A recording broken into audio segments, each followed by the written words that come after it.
Okay, all right. I have the Ole Miss Rebels at home, 11 a.m. kick. That'll be the earliest we played so far, so we'll have to be ready for that. When you look at Ole Miss offensively, really the thing that stands out to me is their offensive skill. I think at the receiver, I think they're as good as anybody in the league. I think their quarterback is a guy that can really make things happen when things break down. He has a little Johnny Manziel in him as far as being able to create things on his own, and he's a very good athlete. Defensively, Wesley McGriff is our defense coordinator, which is an excellent coach. He was with us last year. Does a super job as far as that goes. And really, I think it'll be a good test for us. I know they had a tough game last week. We are expecting their best. Our guys understand that they are talented, and we've got to be ready to play. And our message has been get better each week. And I think we had a very solid game overall last week, and our challenge has been to continue to get better.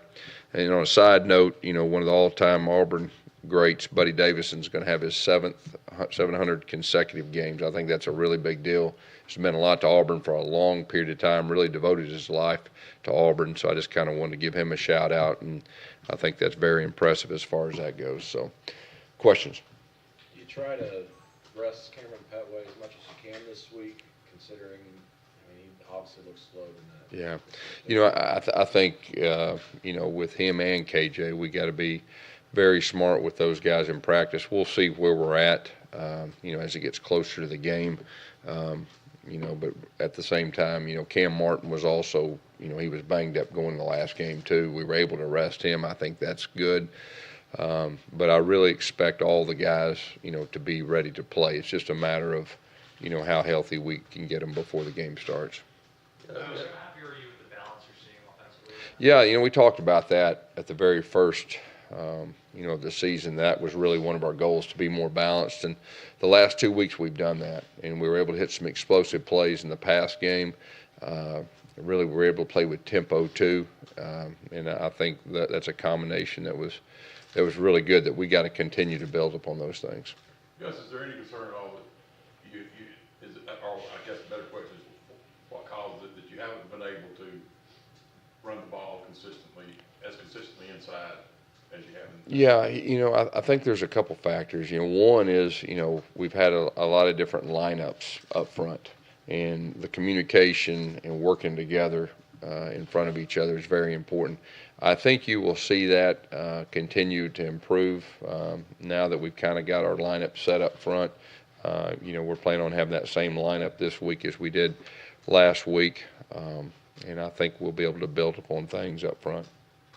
Just go back to Petway for a moment. Just how has he been handling this entire first month? Because he had very high aspirations, wanted to set a program record. He said it was a personal goal, and here he's missed the game due to suspension. He's been injured. Just how has he handled personally the last couple of weeks? He's a competitor. He hadn't been 100%, any of the games yet. And I know that's been frustrating for him, but, we've got to get him healthy. And if we get him healthy, I think, he'll be in a good spot.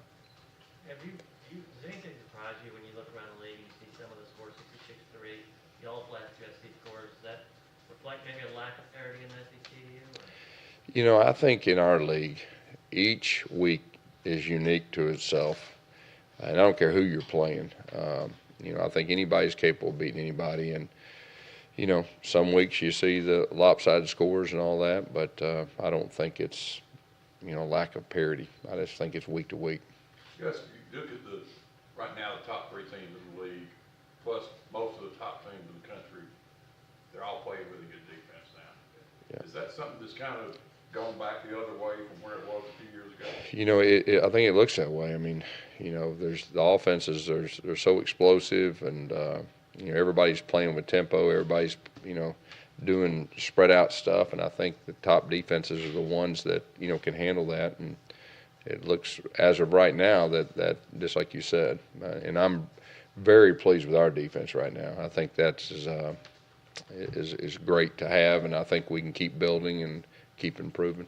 You talked about Stephen Roberts. He looks like he's a different player. Yeah, he really does. He's playing with more confidence. I thought last year, especially the second half of last year, he started playing very good.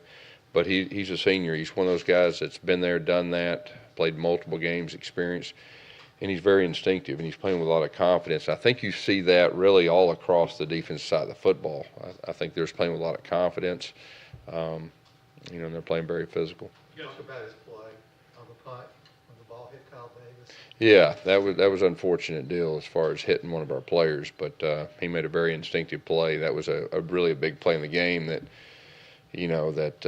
kind of goes unnoticed, but that was a big play.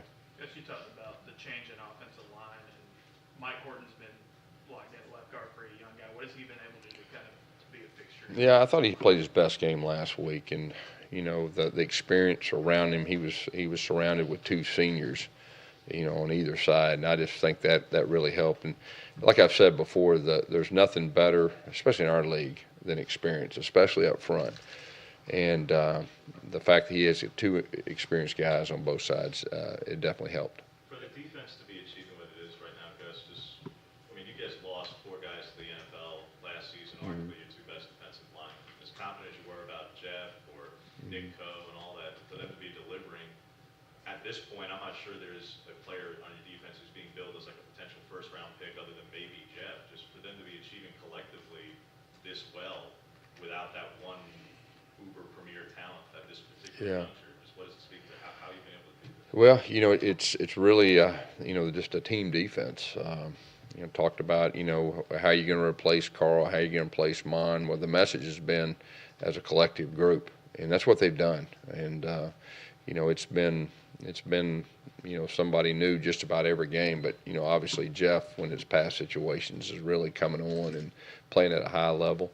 But I think it's just more of a unit. The second year with Coach Steele, understanding his expectations, the scheme, and everything that goes with it, and he's allowing our guys to play fast too, and I think that's important. Gus, you've got 4 wide receivers that are averaging over 20 yards a catch.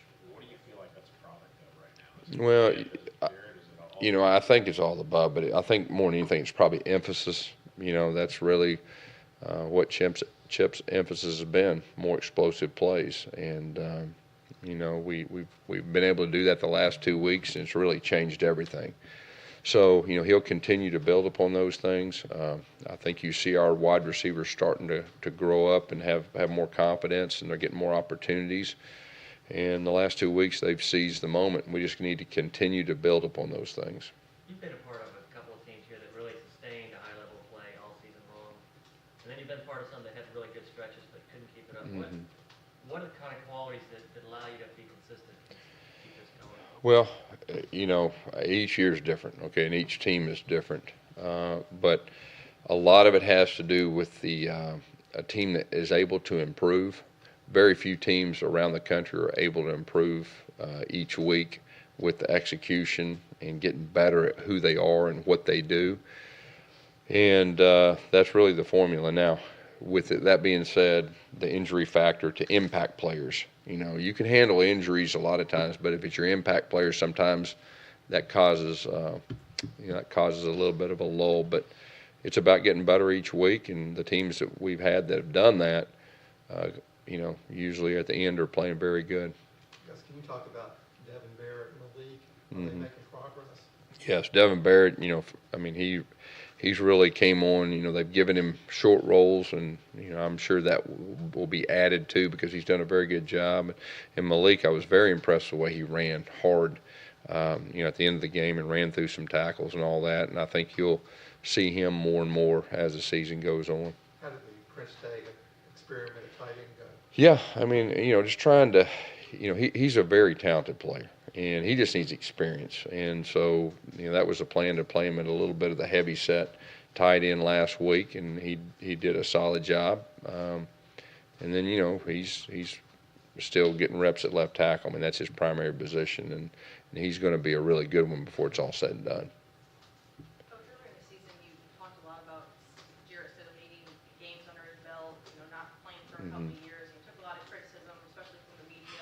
Yeah. How have you really seen him progress and go through that, and now, playing really, really great Yeah. this past week? Well, I think y'all have all seen it. The very first game, he looked like a guy that hadn't played in a long time, which is to be expected, and that's kind of, with all the expectations, I tried to lay the groundwork before the season started that we need to let the guy grow a little bit. We need to let him get some experience before we start really, judging him. And he got better, obviously the second game, I mean, that was a very tough experience, for him and everybody.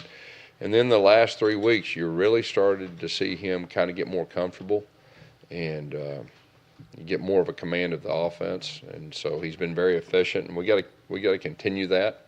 When we protect him, I think he's got good decision making, and I think he just needs more experience. I mean, he's still like a freshman as far as game experience is concerned, and so we got to keep that in mind. But I've been very impressed with him in the last 3 weeks. Gus, can you see a time when you would have a package for Malik on a regular basis? We'll see where that goes and what Chip wants to do with that. It's been good to get Malik in the game the last 2 weeks, and obviously that one explosive run that he made was really something. And so we'll see where that goes and what Chip wants to do with that. Jarrett, he's completed like 83% of his passes the last 3 weeks. Did you ever imagine him being able to beat that level of efficiency? I mean that's really, really high. But we knew he's a very talented quarterback when we recruited him. We knew he could throw it, and then obviously being with him in the spring and fall camp, he's a guy that can make all the throws. But you got to do it against game situations. I mean, really, sometimes it's tough to complete 82 or 83% on air. But he's been able to do that, and that was impressive. You mentioned Wes McGriff before. This is the first time you're going against a defensive coach who is part of your staff, and it is involved changing of signals. Or someone that familiar with personnel, that familiar with play calling, that just the entire system. What goes into making an adjustment like that? Well, I mean, obviously, he was with our players, and he does know personnel. But, some of our guys obviously have improved since last year. And the fact that, Chip's calling the plays and we are different in a lot of ways, it's not as like you would think. But, he's definitely familiar. I've got a lot of respect for Wesley McGriff. He's an excellent coach. He's an excellent person. And I know he'll have his guys prepared. I know every coach worries about a letdown game of some sort Yeah. during the season. I know a few years ago, he had like a Texas A&M team come in here that just gotten blown out by Alabama and then beat you guys. Ole Miss coming off a similar situation. Yeah. They were blown out. They're coming in. Yeah.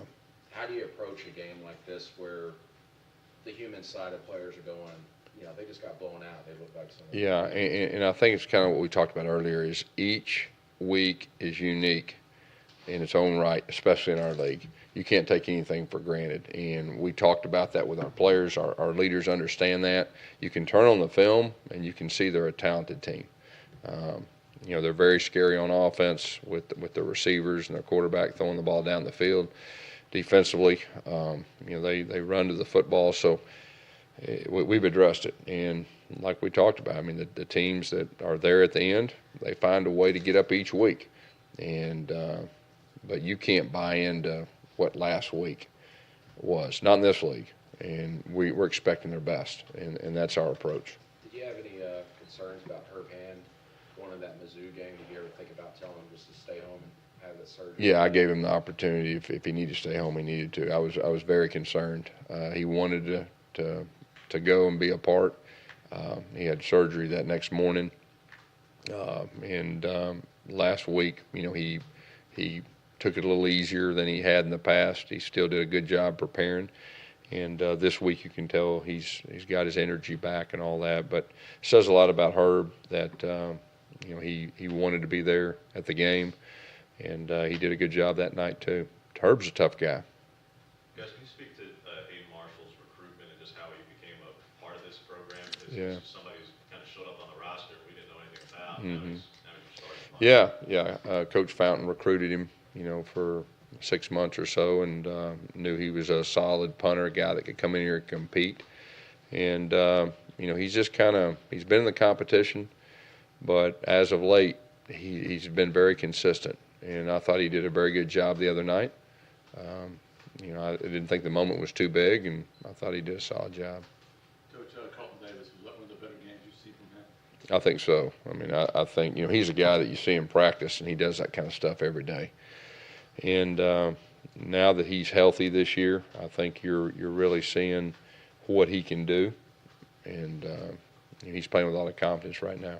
Has Eli Stowe been able to practice? We saw him kind of limping off there late in the fourth quarter. Was he able to- Yeah, I think he got rolled up on that one tackle, on that speed sweep that he almost broke.